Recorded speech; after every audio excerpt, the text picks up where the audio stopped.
हम्म।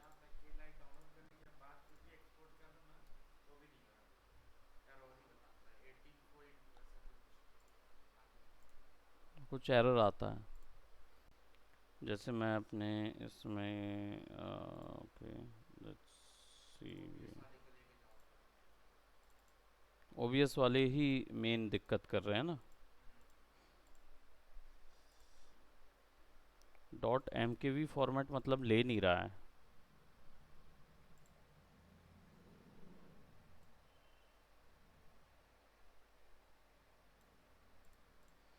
ठीक है।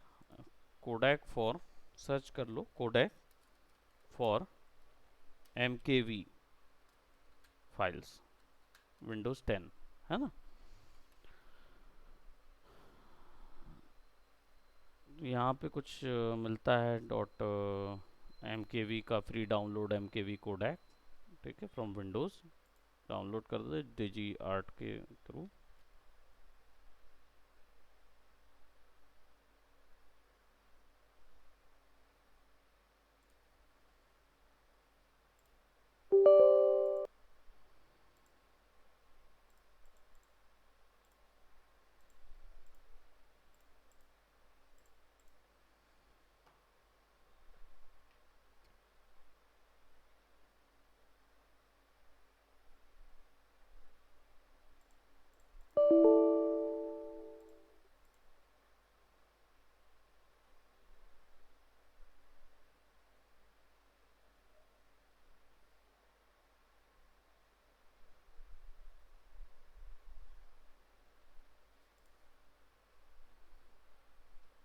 Media player का कोडैक पैक भी देख लेते हैं।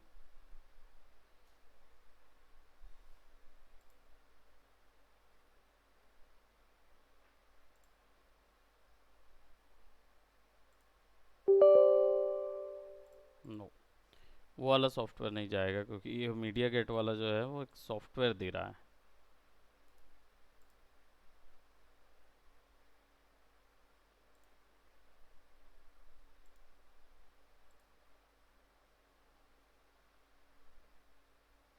फ्री ऑफ कॉस्ट है, एक्सपी विंडोज 10 मीडिया कोडैक पे।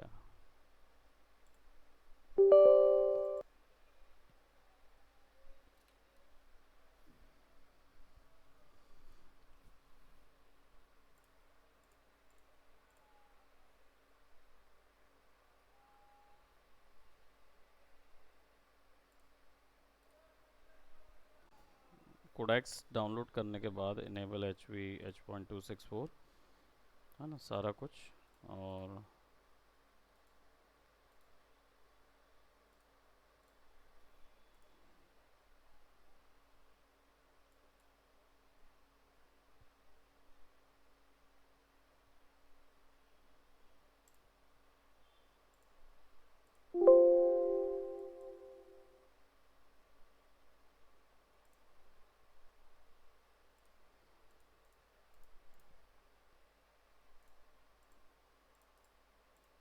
ठीक है, आफ्टर इफेक्ट ऑन कर लेते हैं।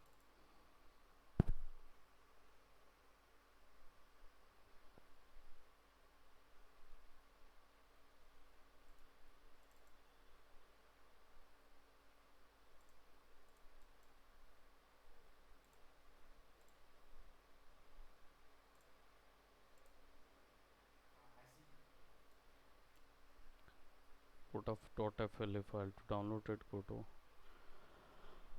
Animate CC. आपके में इंस्टॉल होना चाहिए बोल रहा है ना वो। तो आप एनिमेट सीसी इंस्टॉल किए हो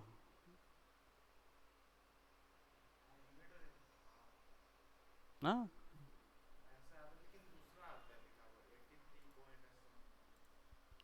कोई एरर दिखा रहा है? क्या एरर है, मेरे को दिखाओ जरा।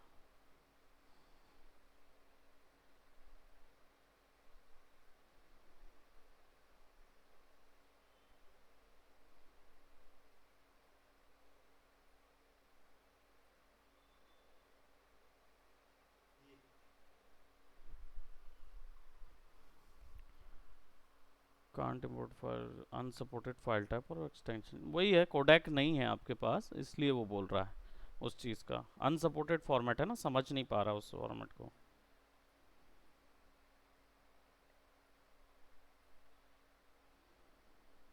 वो उसको वो नहीं समझ पा रहा है, बट कोई इशू नहीं है। हम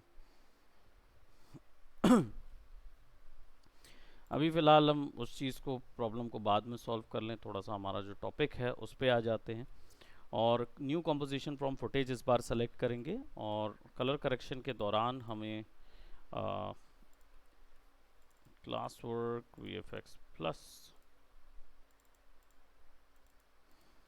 कुछ एक वीडियो फुटेजेस हमने डाउनलोड करके रखा हुआ था, ठीक है, उनको यूज़ करेंगे। एज इन 2 इमेज मैं ले रहा हूँ, उसको इंपोर्ट कर रहा हूँ। एक वीडियो है और एक इमेज है।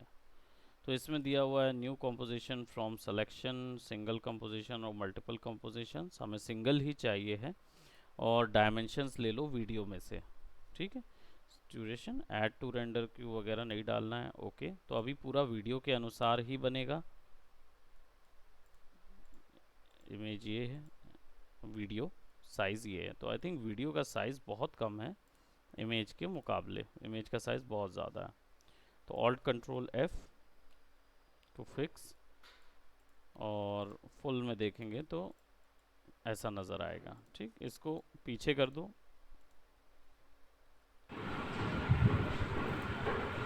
तो वीडियो चल रहा है, राइट। और एमी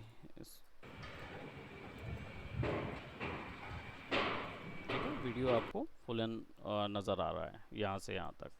और अगर पीछे में मैंने क्या लिया हुआ है, एक और इमेज ली हुई है, राइट। अगर मैं यहाँ पे लेट जस्ट से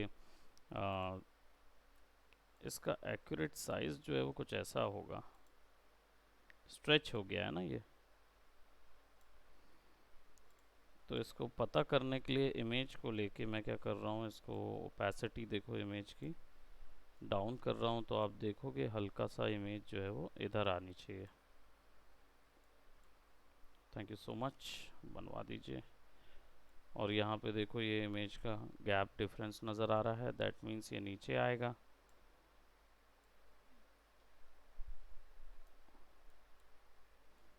है ना, ऑलमोस्ट सिमिलर है। अब ठीक है, और थोड़ा सा और खींच रहा है।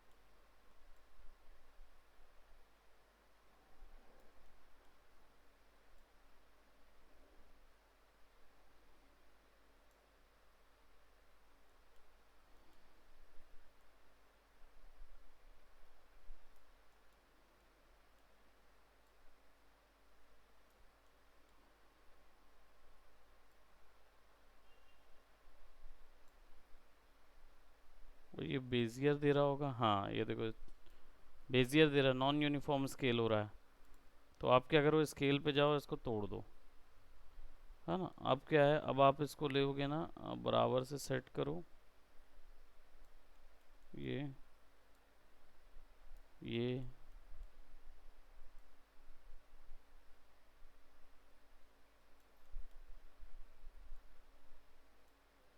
ये है ना।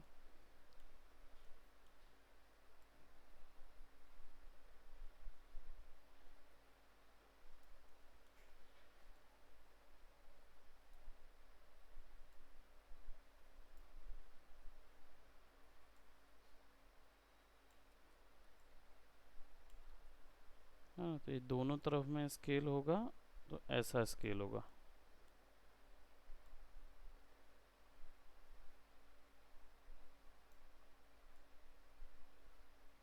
ये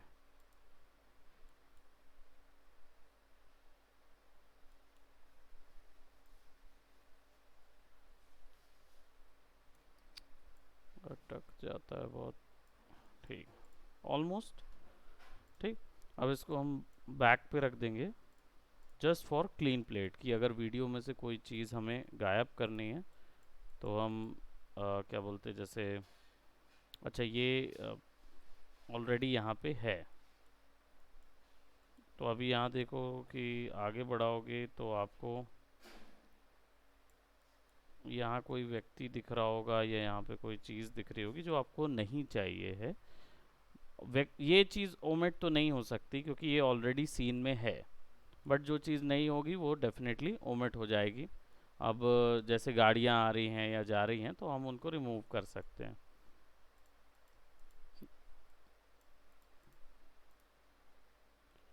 तो यहाँ कोई दूसरा व्यक्ति बैठा हुआ था, है ना।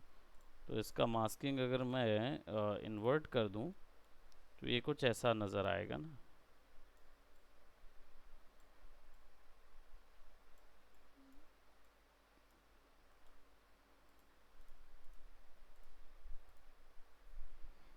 मास्क को फेदर,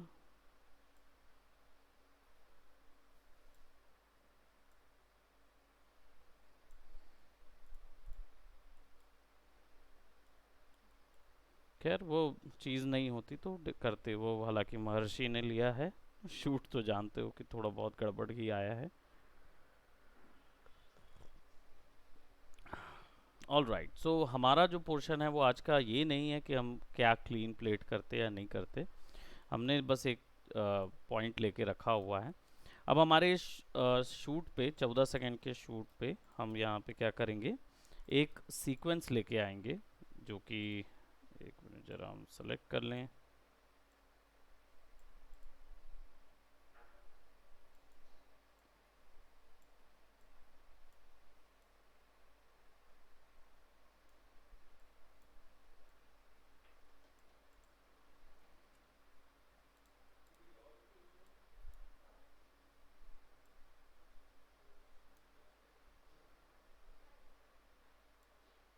ठीक, so now I'll select and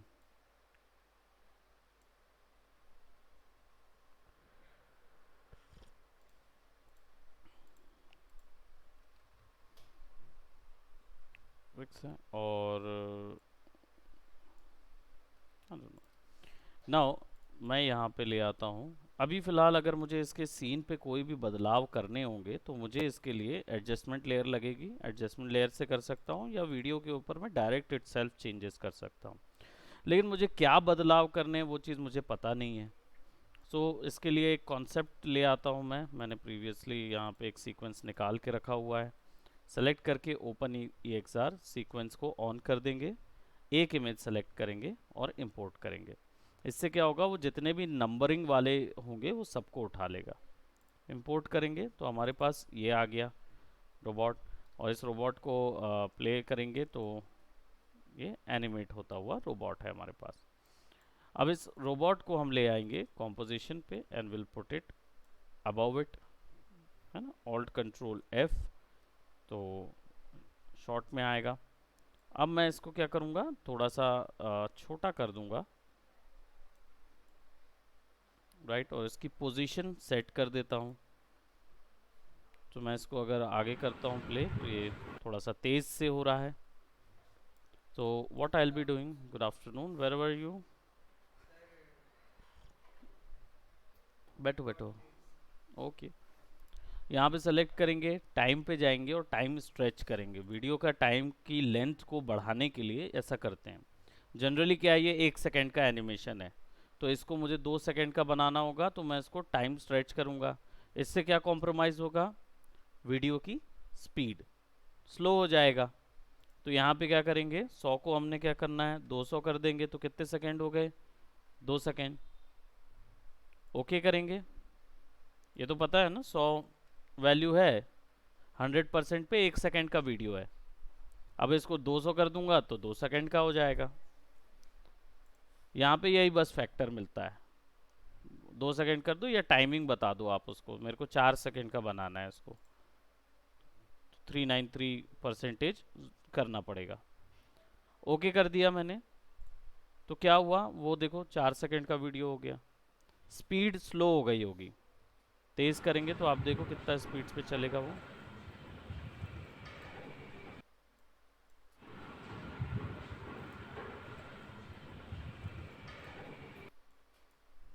ठीक, अब मुझे चाहिए कि ये पूरे थ्रू आउट द सीन चलता रहे। कंट्रोल D, वीडियो सेट कर लेंगे, तो now it will be 8 second तक चलता रहेगा।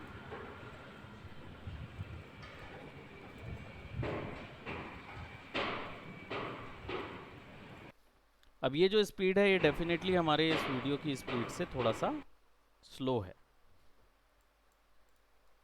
तो इन दोनों को क्या करना पड़ेगा, थोड़ा सा हम वापस से टाइम स्ट्रेच करके इनकी वैल्यू क्या कर देंगे, फिर बाय डिवाइडेड बाय 50 या डिवाइडेड बाय 2। कीबोर्ड का एक्सप्रेशन समझता है वो, तो 2-2 सेकेंड का आ जाएगा।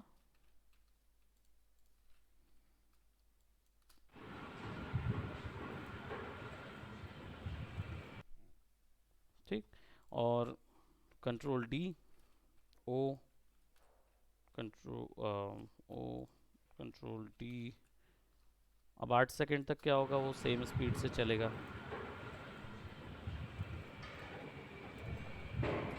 कीबोर्ड से हमारा जो स्क्वायर ब्रैकेट्स होता था वो क्या करता है, वो लेयर को शिफ्ट करता है आगे और पीछे, है ना। तो हम ओ से आखिरी लेयर पे जाते थे, ऊपर वाले को सेलेक्ट करके शिफ्ट कर देते थे, लेफ्ट तरफ का ब्रैकेट। सो अब ये जो है ये मुझे चाहिए कि ये चलते चलते चलते यहाँ से पार हो जाए, राइट। तो डेफिनेटली 8 सेकेंड पे ये पार हो सकता है। तो control shift C, pre compose,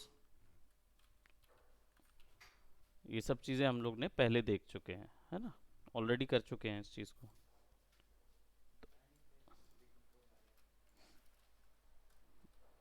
ठीक है, अब ये 8 सेकेंड का वीडियो हो गया।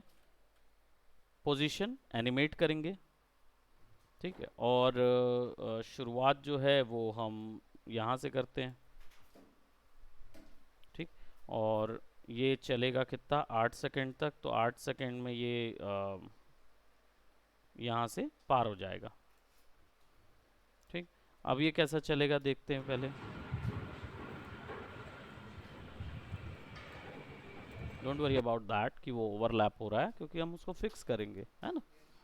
ओवरलैप तो वो जो चलता रहेगा, पर देखो ये चल रहा है, और जहाँ से शुरू हो रहा है ना ये, आई थिंक ये जो है यहाँ से इसकी पोजीशन खिसकनी चाहिए,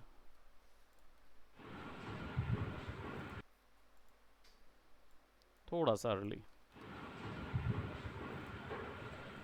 है ना। तो अब वो जब उठाएगा तभी तो आगे बढ़ेगा, जब स्टेप बढ़ाएगा।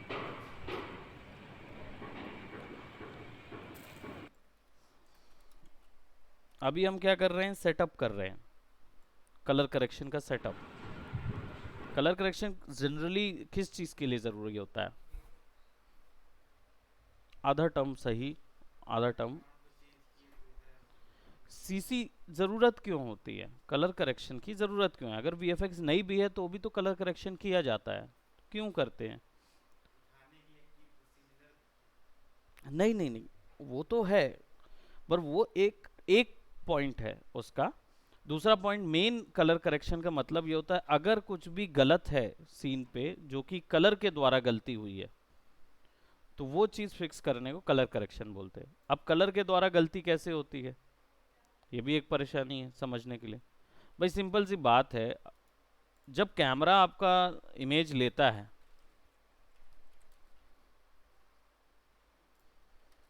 रॉ मत चले जाना, रॉ इमेज ऐसी होती है, कैमरा जब खींचता है, जब कैमरा से आप ऐसी कैमरा फोटो खींचते हो, नेचर फोटोग्राफी हो गई, सीन की लाइट लगा के फोटो कर रहे हो, आर्टिफिशियल लाइट नहीं है तब। आर्टिफिशियल लाइट होती है ना, जब हम एक्स्ट्रा कोई लाइट लगा के रखते हैं तब दिक्कत नहीं होती सीसी की उतनी। दिक्कत कब होती है, जब हम आर्टिफिशियल लाइट नहीं लगा सकते, जैसे जंगलों का सीन, आर्टिफिशियल लाइट नहीं लगाई जा सकती जंगल में। अगर वहाँ पे हम लाइट आर्टिफिशियल लगाएंगे तो वो अलग से समझ में आएगा कि ये जंगल का बाउंस नहीं है।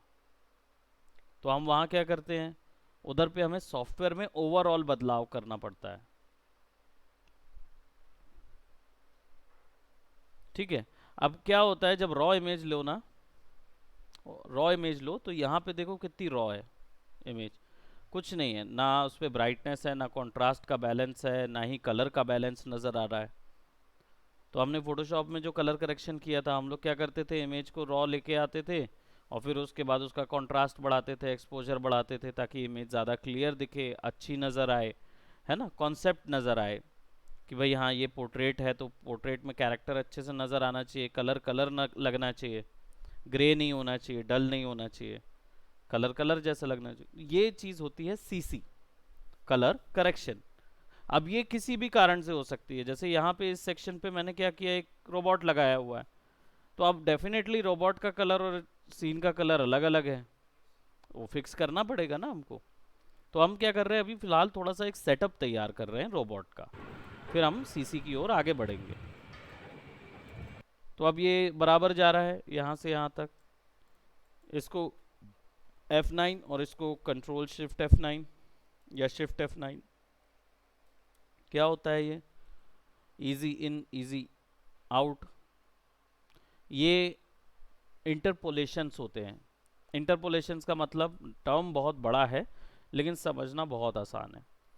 रियल वर्ल्ड में जब एनिमेशन होता है, जैसे आप दौड़ते हैं, तो आप एक बार में अपनी कंप्लीट टॉप स्पीड नहीं पकड़ते। तो क्या होता है, पहले स्लोली शुरू करते हैं फिर आगे बढ़ते हैं, करेक्ट। अब एनिमेशन के वर्ल्ड में वेट होता ही नहीं है, कहाँ से किसी चीज़ का वेट तो होता नहीं है, सब तो लेयर्स हैं।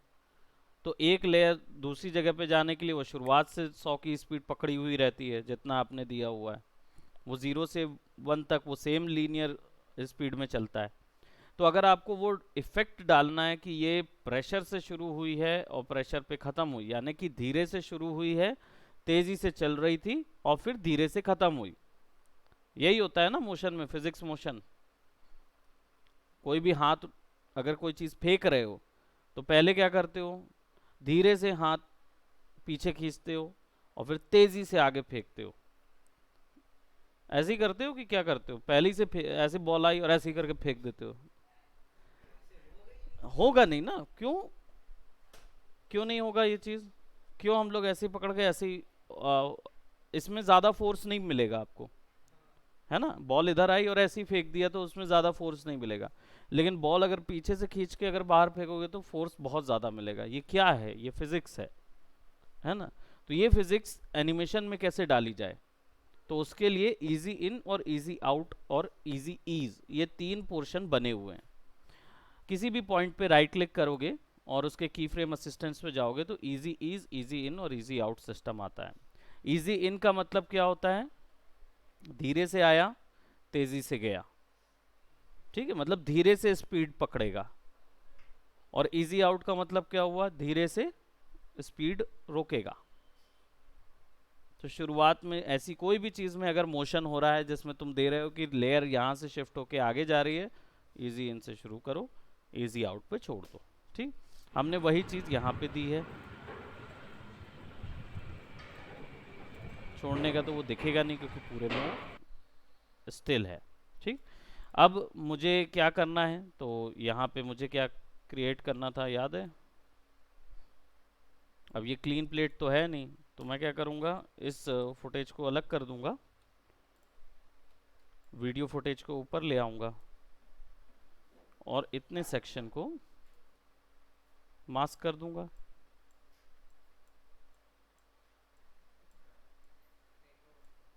क्या,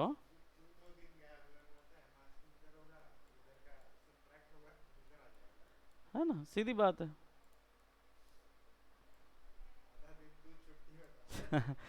उसको पता है। छुट्टी में क्या होगा, पॉइंट सीधी सी बात है, क्लियर नहीं होगा कि मास्किंग कैसे काम कर रहा है।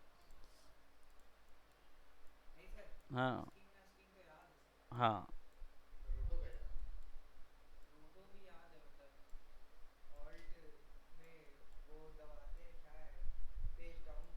हम्म।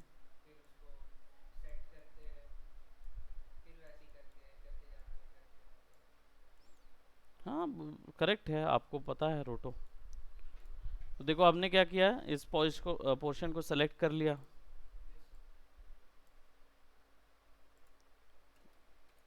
लेकिन मास्क इन्वर्टेड है, एक मास्क एक्स्ट्रा लगा हुआ था इसलिए उसको डिलीट कर दिया मैंने। मुझे इन्वर्ट मास्क नहीं चाहिए था।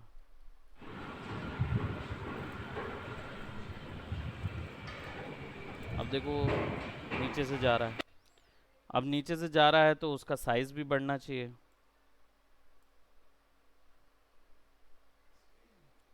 है ना? साइज भी तो बढ़ेगा, पर्सपेक्टिव।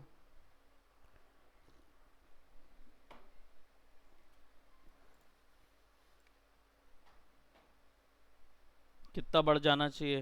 रिमार्केबली कम से कम 120।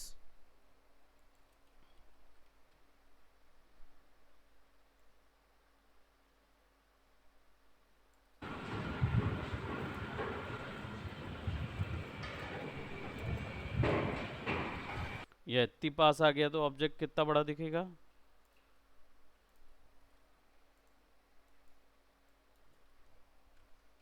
पचास।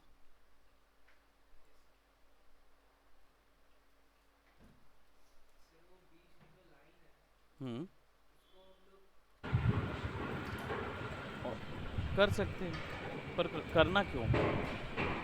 मतलब क्वेश्चन क्या है कि क्यों हम उसको इधर दौड़ा रहे हैं और उधर नहीं? पोजीशन है वो तो, कभी भी तुम मूव कर। कौन सा ड्रोन? मतलब ये रोबोट 3D है, 3D रोबोट है, हमने सीक्वेंस निकाल लिया। मैच मूव अभी नहीं कराया, अभी केवल मैं अलग से एक ट्रैक ले लिया है। मतलब ट्रैकिंग करके भी कर सकता हूँ पर मैंने मैच मूव नहीं कराया। मेन ये कैमरा स्टिल है ना, और इनका क्या है, कलर करेक्शन सिखा रहे हैं अभी, तो अभी हम मैच मूव नहीं कर रहे हैं। वो केवल मैंने, हाँ, बैठ जाओ, है ना, उसमें क्या। शूट ले रहे होगे, हाँ ठीक है। नहीं आज कोई नहीं आया। ठीक है, तो बहुत ये क्यों मैं मालूम है ऐसा क्यों घुमा रहा हूँ, क्यों? क्योंकि मेरा पर्सपेक्टिव में जो मैंने कैमरा लिया हुआ है ना, वो मैंने इस इमेज के वीडियो के हिसाब से नहीं लिया था। तो मैंने एक एंगल बता दिया था लेकिन महर्षि का एंगल डिफरेंट हो गया, मेरा एंगल अलग है। तो मुझे उस एंगल के अकॉर्डिंग अगर मैं देखूं तो मेरा रोबोट यहाँ पे बैठना ज़्यादा बेटर है। अगर मैं इसको मान लो वहाँ रखता हूँ जैसे पोजीशन पे, और मान लो इसको इधर ले जाते हैं या इसको इधर रख देते हैं, ठीक। अब इसको आगे ले जाओगे तो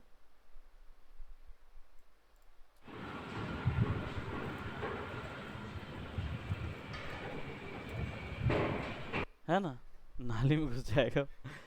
हालांकि वो इधर लाओगे ना तो वो इसके पर्सपेक्टिव के हिसाब से अलग नजर आएगा, है ना। अब मुझे चाहिए होगा कि वो इधर, इधर से ना पोजीशन का यहाँ पे जाए,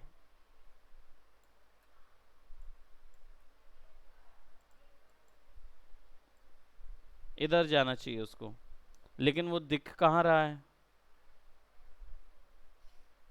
वो उधर नहीं जा रहा है, वो एक ही डायरेक्शन पे नीचे तरफ जा रहा है। तो इसलिए मैंने उसको रखा था कि थोड़ा सा ये इधर इधर जाएगा, बट अगर चलो अगर थोड़ा बिलीवेबल लगता भी है तो we can put it right over here, कोई प्रॉब्लम नहीं है, इसको ऐसा रख देंगे।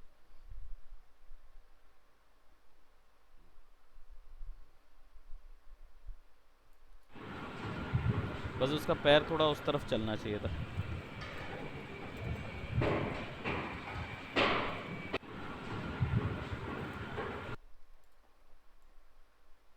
आगे ही निकाल देता हूँ सो दैट डजेंट मैटर कि वो,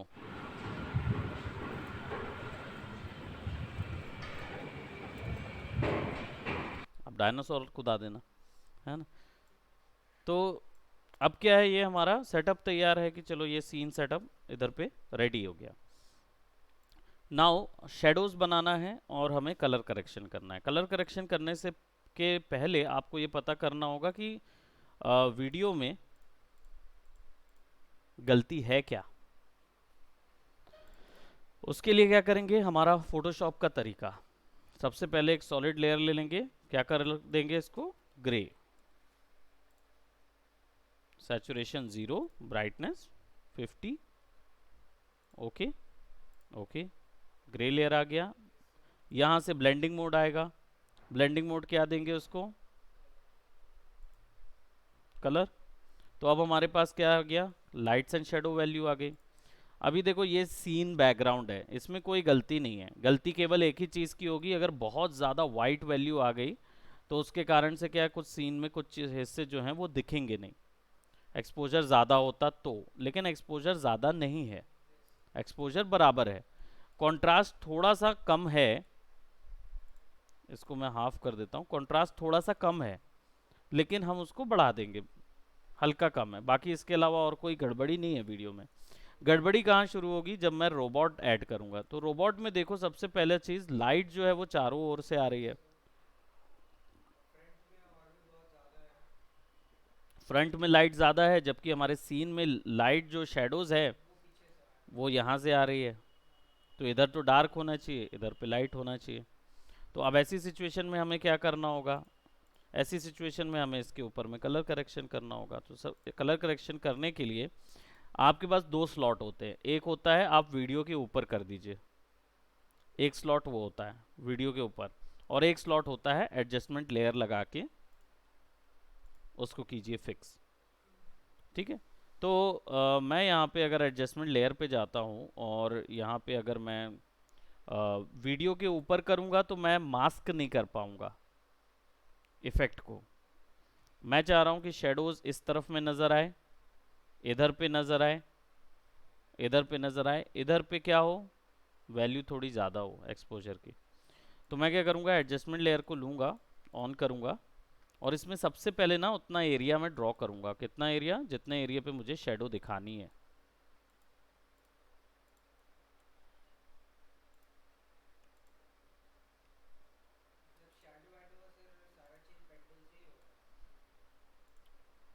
हर चीज़ पेन टूल है, शेडो नहीं, शेडो तो हम अलग से करेंगे, लेकिन इसके ऑब्जेक्ट के अंदर शेडो, नीचे वाली शेडो तो अलग से बनाएंगे वो। अब देखो ये मैंने ले लिया इतना सेक्शन। अब अगर मैं इफेक्ट के अंदर, एडजस्टमेंट लेयर के अंदर, यहाँ पे कलर करेक्शन के अंदर पे जाऊँगा और यहाँ से मैं इफेक्ट डालूँगा। कौन सा इफेक्ट, तो सबसे बेसिक एक्सपोजर इफेक्ट है यहाँ पे, पहले उसको डालते क्योंकि एक्सपोजर ज़्यादा दिख रहा है। क्लिक करके ड्रैग कर दिया तो इफेक्ट कंट्रोल में एडजस्टमेंट लेयर के आ गया। अब अगर इसकी वैल्यू कम कर देंगे तो देखो वहाँ पे डार्क हो जाएगा। कितना डार्क करना है इस शेडो के हिसाब से, है ना।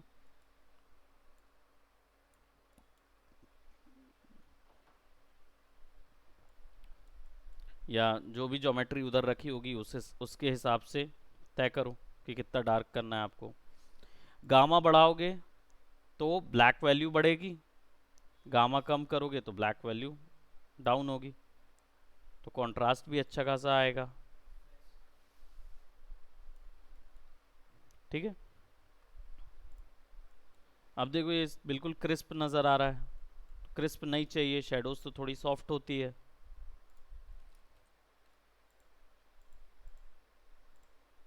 फेदरिंग पिक्सल वाली है तो हल्का सॉफ्ट कर दिया हमने, ठीक। और थोड़ा सा एडजस्टमेंट को, जो ये है, ये ऐसी जाएगी लाइट जो है वो। और पेन टूल के अंदर पे ना ये डिलीट वर्टेक्स भी होता है और कन्वर्ट वर्टेक्स टूल भी होता है। क्लिक करके ड्रैग करोगे तो ये सॉफ्ट हो जाएगा। तो जितना हिस्सा आपको नहीं चाहिए उतने को अलग करिए और सॉफ्ट बना लीजिए। ये वाले ऑप्शन लाने के, हाँ, ये वालों के तो टूल्स है ही नहीं, जी शॉर्टकट है और फेदर है ना। अब अगर आप यहाँ सेलेक्ट करके इसको अगर आप डबल क्लिक करोगे,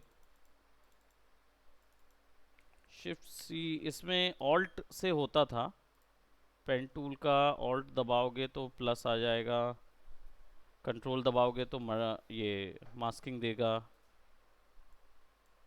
ये वाले टूल का जनरली यहाँ तो कोई शॉर्टकट नहीं है, तो इसको ही सेलेक्ट करके अपन यूज़ करते हैं, है ना। बाकी देख सकते हो गूगल में मिल जाएगा एक इसका कोई ऑप्शन। हाँ वो वीडियो है, हमने फाइल लेके आए ना, इमेज सीक्वेंस फाइल लेके आए, तो वो इमेजेस का कलेक्शन है जिसमें चलते चलते वो एक वीडियो था, वो 3D सॉफ्टवेयर से लेके आए, है ना। तो वो प्रोसेस जब 3D करोगे ना, तब तुम्हारा 3D में आएगा ये चीज़, तुमको ये ऐसे ही निकालना पड़ेगा तुमको भी। तो जैसे मैंने यहाँ पे ये वैल्यू दे दिया कि ये इधर पे कट रहा है, ठीक। हालांकि थोड़ा सा और मैं इस पे काम कर लूँ, और इसको ना ऐसा ही रखना पड़ेगा,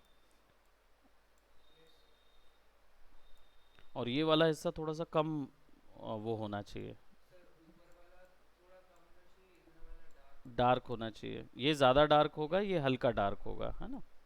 तो हम क्या करेंगे, इसकी जो फेदर वैल्यू है वो थोड़ी बढ़ा देंगे, है ना, और ओपेसिटी मास्क की थोड़ी कम कर देंगे, ताकि हम वहाँ पे एक्स्ट्रा कोई चीज़ ऐड कर पाए बढ़ाने के लिए। तो अभी क्या है, जैसे ये बढ़ेगा ना, तो देखो वो पीछे ही रह जाएगा मास्क। तो मास्क को एनिमेट कर देते हैं, ठीक। पाथ को सेलेक्ट करेंगे, और यहाँ तक तो सिमिलर रहेगा। चलो थोड़ा सा मैं यहाँ तक इसको ऐसा कर देता हूँ, और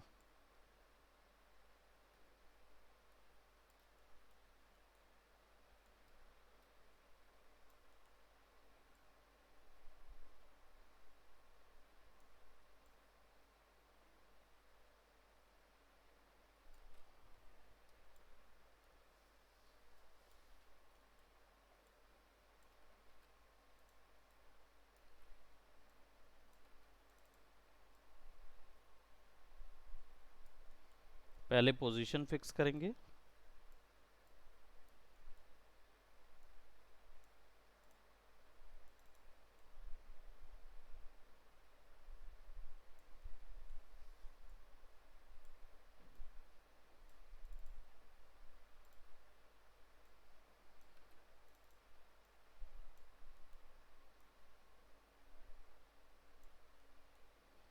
ठीक है, अब इसके बाद इसको रोटोस्कोपी इसलिए बहुत ज़्यादा ज़रूरी है ना, सीन पे। अब इसको हम शिफ्ट पेज अप।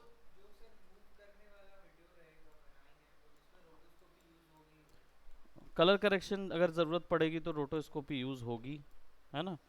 और प्रोसीजरल से आप थोड़ा बहुत काम कर पाओगे, लेकिन रोटो आर्टिस्ट इसलिए तो हर जगह काम आते ही हैं, क्योंकि वो ज़रूरत पड़ेगी ही। कंप्यूटर को समझ में नहीं आता ना कि वैल्यू कहाँ जा रही है, उसको नहीं पता चलता।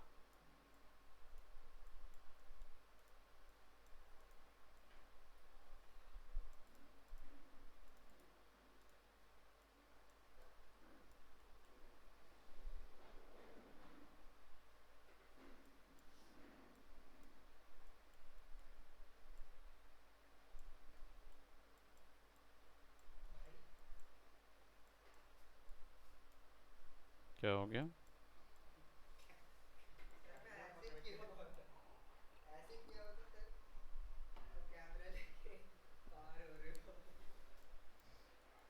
कौन?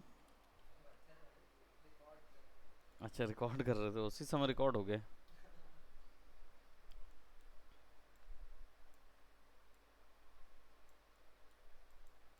धीरे धीरे मास्क भी थोड़ा बढ़ जाएगा।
ये मैनुअल रोटो है।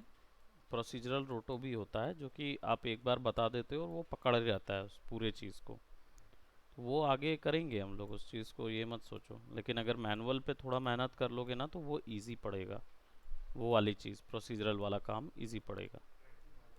ट्रैकिंग, मोका ट्रैकिंग, मोका अलग है, मोका मास्किंग अलग होती है, वो अलग करता है ना।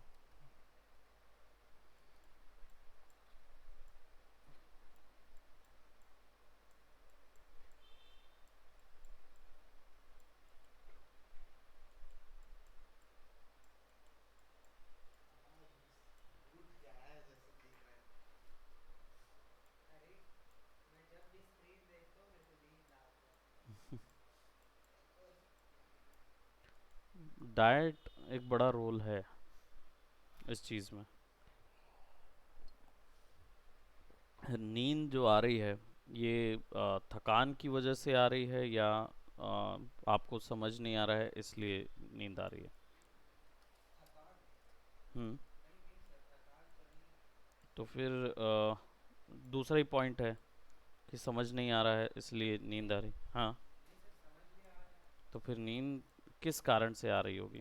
सोए नहीं हो?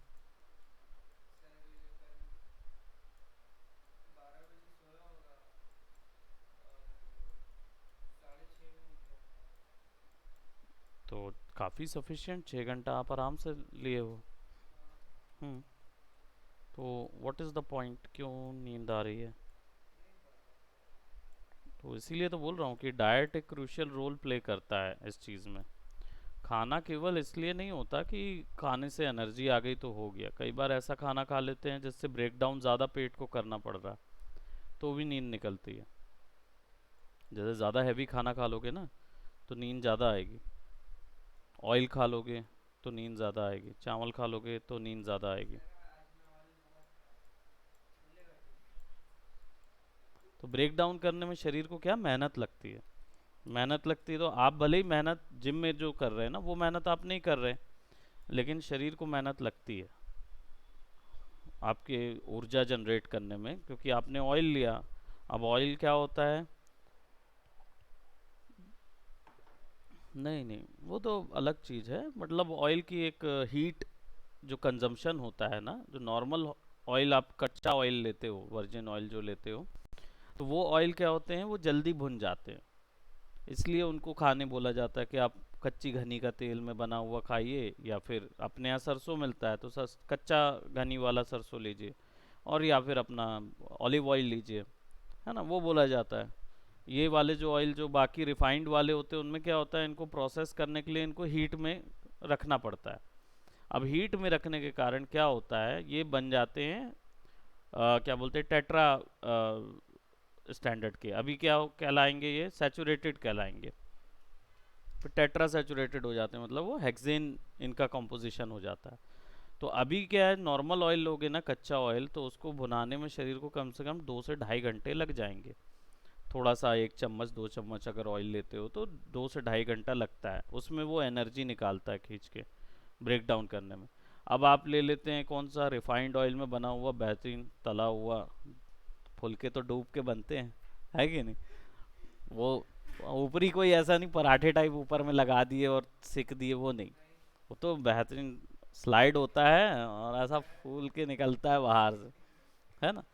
अब वो क्या होता है, क्योंकि आप तेल को पका भी चुके हो और उसको बार बार भी पका चुके हो, तो वो हो जाता है हेक्सेन। और हेक्सेन में अगर भुनाना है तो पेट को जनरेट करना पड़ेगा 350 सेल्सियस गर्मी, तब जाके वो उसको भुना पाएगा। तो वो क्लोज टू इम्पॉसिबल है कि आप एक दिन में 350 डिग्री की गर्मी अपने शरीर में पैदा कर पाओ।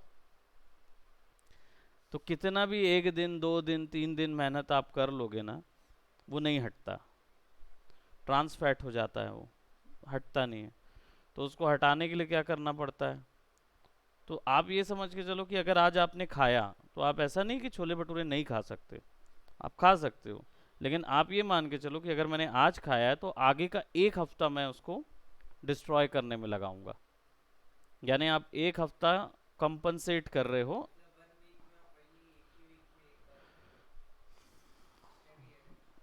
आपको अगर खाना है छोले भटूरे, तो बिल्कुल खा सकते हो आप। बस यही है कि आप ये मान के चलो कि उसके दूसरे दिन का एक हफ्ता मतलब मेरा केवल इसको गायब करने में जाएगा। मैं उस दौरान पे ना ही अपनी बॉडी को ग्रो कर पाऊंगा ना कुछ कर पाऊंगा, मैं केवल इसको भुनाऊंगा। क्या करोगे, कैसे ग्रो करोगे ना, शरीर का पूरा फोकस तो उसको पचाने में लगा। नहीं पचेगा तो क्या होगा? नहीं पचता तो क्या होता है? एनर्जी जब शरीर से भुनती नहीं है तो क्या बनती है? हाँ, वसा बन जाती है, फैट। एनर्जी अगर आप यूज नहीं कर पाते ना, तो फैट बन के आपके शरीर में स्टोर हो जाती है। तो आप एक हफ्ता केवल स्टोर्ड एनर्जी को अलग करने में लगाओगे, तो आगे का एक हफ्ता सैलड पूरा प्रॉपर जिसमें फैट नहीं है उसको लेके फिर आगे कवर अप करते हो। तो ये डाइट, एक्सरसाइज अगर उसके लिए की जाए, प्रिकॉशन मतलब इन चीज़ों के लिए कि आपको एकदम इसी बॉडी मास में रहना है पूरे टाइम, तो ठीक है, क्योंकि ये बॉडी मास में आप ऐसे ही रहते आए हो, अभी तक ऐसे ही खाते आ रहे थे वैसे ही रहते। लेकिन अगर आप उससे ज़्यादा कुछ एक्सपेक्ट कर रहे हो गेनिंग का, फिजिक आपको चाहिए, फिजिक के लिए आपको अपने शरीर को मैक्रोज में डालना पड़ेगा। गिनती का होना चाहिए सब चीज़, नहीं तो आपको पता ही नहीं चलेगा कि मैं 22 हफ्ते में उस फिजिक को अचीव करूंगा या आ, अगर फिजिक चाहिए है तो देखो सीधी बात है, आपको 75 kg का वेट चाहिए है ना, 75 kg का वेट चाहिए, वो भी मसल मास चाहिए आपको। तो अब आपको वो मसल मास कैसे गेन होगा? मसल मास गेन होगा जब आप अपने शरीर को ये दिमाग में डालोगे शरीर के कि भाई देखो मैं तुम्हें प्रोटीन दूंगा, तुम गेन खींचोगे। ठीक है, अब शरीर तो बोल रहा है कि मुझे प्रोटीन की ज़रूरत कम लग रही है, मुझे तो फैट भी लग रहा है, ये भी लग रहा है, क्योंकि घुटने भी चलाने हैं, ये भी लगाना है। तो आप बोलोगे कि ऐसा करो, तुमको मैं थोड़ा 20% फैट देता हूँ, इतना परसेंट प्रोटीन देता हूँ, इतना परसेंट ये देता हूँ। तब वो क्या करेगा, उसको प्रोटीन मिलेगा ना तो सीधा प्रोटीन में डाल देगा, फिर प्रोटीन का फैट में नहीं डालेगा। अगर कई लोग ऐसा सोचते ना कि मैं प्रोटीन ही प्रोटीन दूंगा तो बहुत तगड़ा हो जाएगा शरीर, तो शरीर का है स्मार्ट है, उसको डिस्ट्रीब्यूशन पता होता है, क्योंकि घुटने भी चलाने हैं उसको, है ना, उसको हड्डियां भी चलानी, जॉइंट्स भी चलानी है, अब उसके लिए तेल चाहिए। तेल कहाँ से लेके आए? फैट से। अब फैट तो दे ही नहीं रहा बंदा, तो वो क्या करता है, प्रोटीन में से ही खींच के फैट बनाता है। फिर इसलिए क्या होता है, अंडे के साथ फिर एक थोड़ा सा वाइट वाला येलो वाला पोर्शन खा लिया जाता है कभी कभार। 3 अंडे में एक येलो पोर्शन खा लेते हैं, ताकि प्रोटीन 3 गुना दे रहे हैं, एक गुड फैट दे दिए। लेकिन वो 30 अंडों के केस में नहीं होता है, 30 अंडे का केस में प्रोटीन बहुत अंदर जा रहा है तो उतना गुड फैट नहीं जाता। फिर येलो वाला जो है ना, किसी और तरीके से दीजिए, फिर मतलब ही नहीं निकलेगा ना, आप कितना फैट दे दोगे। फैट वसा एनर्जी केवल इस काम के लिए है कि अभी लिया, एक्सरसाइज करके भुना दिया, वो इस चीज़ के लिए नहीं होती। हम लोग भी अगर खाना खाते हैं ना, तो इस चीज़ के लिए नहीं होता कि उसको खाया और फिर हम पूरा दिन नेक्स्ट लंच तक हम वेट करें, इसके लिए नहीं होता।